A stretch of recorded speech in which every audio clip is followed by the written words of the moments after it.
Bonjour et bienvenue. Donc, vous êtes sur le stand de la fertilisation organique des cultures. Je m'appelle Virginie Van de Kerkhove et je travaille à la Chambre d'agriculture. Si je vous dis matière organique et que je vous montre ce genre de pot-là, vous pensez à quoi? Si je vous montre ça, un truc un peu liquide. Lisier, ouais, ça c'est du lisier de bovin. Ça, fumier de bovin, ça. Ouais. Le suivant, compost de fumier de bovin, d'accord. Donc ça, c'est les matières organiques d'origine agricole. Ici, on est dans les urbains. Non, dans les urbains, matières organiques d'origine urbaine. Donc là, qu'est-ce qu'on pourrait avoir là? C'est les boues d'épuration. Les boues d'épuration de Grand Prado. Et ça, l'autre compost de déchets verts. Hein, c'est quand vous mettez vos déchets à la rue, déchets verts. On en fait du compost. Ouais. Et ça, c'est agro-industriel, troisième source de matière organique, c'est quoi? Écume. Écume, voilà. Écume de sucrerie. Et ça, c'est une matière organique? C'est de l'engrais minéral. Okay, c'est l'engrais ternaire NPK. Okay. Alors, lorsque vous apportez une matière organique sur une culture, vous êtes plutôt quelle culture, vous? Canne à sucre. Canne à sucre? Si vous amenez une matière organique sur la canne, est-ce que vous allez apporter la même dose d'engrais? Est-ce que vous allez apporter le même engrais? Vous diminuez.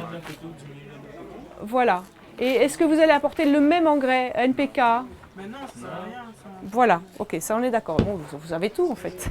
Donc, alors, je vais vous donner une fiche qui explique le calcul de la fertilisation. Voilà, c'est une fiche qui est extraite du guide de la fertilisation organique qui est là.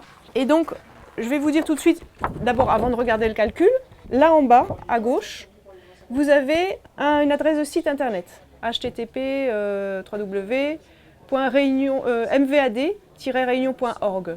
Sur ce site-là, vous pouvez télécharger gratuitement le guide qui est là. Vous pouvez télécharger un petit logiciel de fertilisation dont je vais vous parler maintenant. Vous pouvez télécharger des rapports sur les composts, des rapports d'essais de fertilisation qui ont eu lieu en Cannes. Oui, certainement. Et donc voilà, même des essais en canne à sucre, vous pouvez avoir des informations sur des essais qui ont été menés en canne à sucre avec du lisier de bovin, par rapport à l'engrais, etc. Alors, quel est l'intérêt pour vous de calculer les doses de fertilisants? Pour limiter les dépenses. Les dépenses, absolument, absolument. Les dépenses, les apports, pour ne pas gaspiller, pour pas, si on met trop, polluer. Voilà, on est d'accord. Donc là, c'est un petit logiciel donc, que vous pouvez télécharger gratuitement. Il faut Excel, mais dans le courant de l'année, on va le mettre sur un site internet à part, parce que ça vous évitera d'avoir non, vous pouvez le télécharger de toute façon, mais il faut avoir Excel pour que ça fonctionne. Et dans le courant de l'année, on va le mettre sur un site internet en soi, donc voilà. Donc, en gros, il est facile d'accès, je pense. Hein. On rentre, ce sont des menus déroulants. Donc, vous allez rentrer une culture, dans votre cas plutôt la canne à sucre, une matière organique. Il y a un menu déroulant, il y a 26 matières organiques possibles. C'est celles qui sont reprises dans le guide de la fertilisation. Il y a le rendement attendu de votre culture, la taille de la parcelle, c'est vraiment pour le conseil agriculteur, hein, la taille de la parcelle et le type de sol. Est-ce que c'est un sol des hauts ou est-ce que c'est plutôt un sol des bas? Et en fonction de ça, ça va vous donner les besoins de la culture en NPK. Donc c'est basé que sur l'effet fertilisant d'une matière organique. D'accord? NPK donc. Donc ça va vous donner les besoins de la culture en NPK, les quantités d'azote qu'il faudra, de phosphore, de potassium, ce que la matière organique va apporter aussi en dose d'azote. Par exemple, pour une tonne de fumier, quelle quantité d'azote ça va apporter, quantité de phosphore, quantité de potassium. Et ça va vous faire le calcul pour ne pas avoir de surfertilisation de votre culture. Donc en gros, ici par exemple, c'est un exemple concret, ça c'est 1 hectare de bananier qui a un rendement de 35 tonnes à l'hectare. Quelle dose de farine de plumet de 100 il faudra apporter? Et alors, la réponse, hein, c'est 4 tonnes à l'hectare. Donc sur 1 hectare, il faudra apporter seulement 4 tonnes. Alors, ça, vous avez déjà votre dose de matière organique. Ça va vous dire aussi le complément minéral qu'il faudra apporter. En gros, vos 4 tonnes de farine, elles vont satisfaire les besoins de la culture en azote. Donc plus d'azote. Donc on ne met plus un engrais ternaire, on ne met plus un engrais NPK, on oublie l'azote. Il faut apporter il faudra apporter encore un petit supplément en phosphore et un gros supplément en potassium, parce que la banane est gourmande en potassium. Ça fait un calcul rapide, ça vous permet de simuler facilement. Si vous avez sur votre parcelle de canne plusieurs matières organiques à disposition près de chez vous, ou pas cher un peu plus loin, vous pouvez vous dire, tiens, au fond, je vais calculer les doses par rapport au matériel que j'ai, etc. Qu'est-ce qui est le plus intéressant? Ça va vous permettre de faire un choix sur la matière organique et de savoir quelle dose apporter et surtout le complément minéral à apporter. D'accord? Voilà. Ce qu'on a vu là, c'était l'effet engrais des matières organiques. Maintenant, il ne faut pas oublier qu'il y a l'autre effet des matières organiques, on en avait parlé tout à l'heure, c'est l'effet amendant.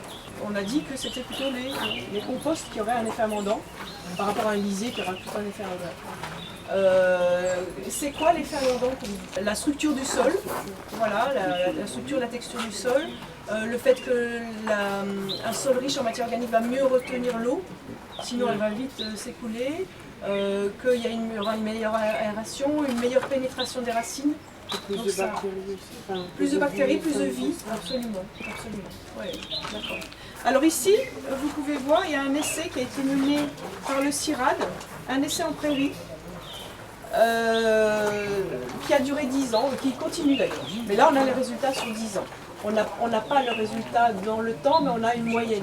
D'accord? Alors vous pouvez voir, ici, on a la prairie qui a été fertilisée avec un engrais minéral. La prairie a une parcelle témoin, donc ça veut dire sans rien, sans fertilisant. Donc on met une prairie pendant 10 ans sur une parcelle sans la fertiliser. On va voir après le rendement. Ça, c'est une parcelle qui a été fertilisée avec un lisier de bovin. Et ça, un compost de fumier de bovin. D'accord? Alors, on peut voir que le rendement, alors là, c'est assez étonnant.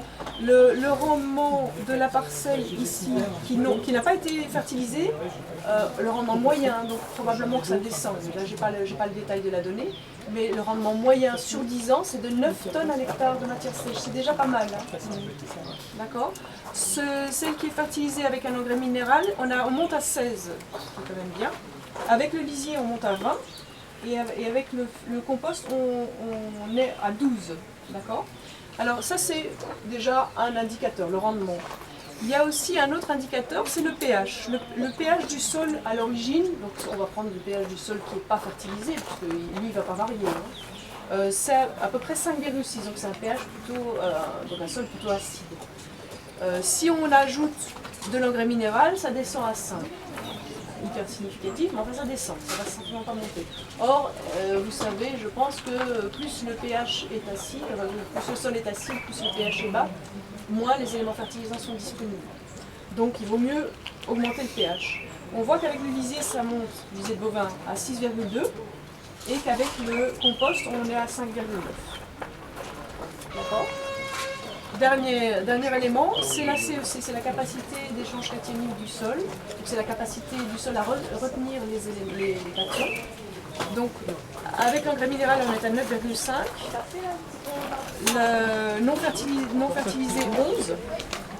On augmente très très fort quand c'est fertilisé avec une matière organique. Donc on voit là l'effet vraiment positif de la matière organique. Avec le lisier, on monte à 21 et avec le compost à 20. Donc on passe en gros, de 11 à 20, on double pratiquement.